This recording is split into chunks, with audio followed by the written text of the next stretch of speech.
kampo ni Catherine Bernardo nagsalita na sa panghihimasok ng ibang mga fans ukol sa private life nito.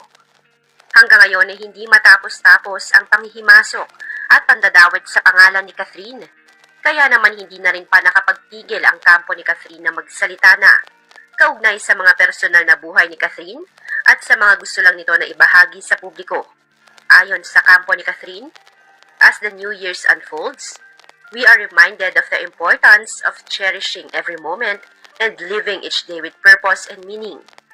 It's also the perfect time to reflect on the value of respecting one another's boundaries, particularly when it comes to privacy. For Catherine, her personal life is something she shares only with the people closest to her heart, her family, her best friends, and her most trusted confidants. Beyond that circle, no one else truly knows the details of her private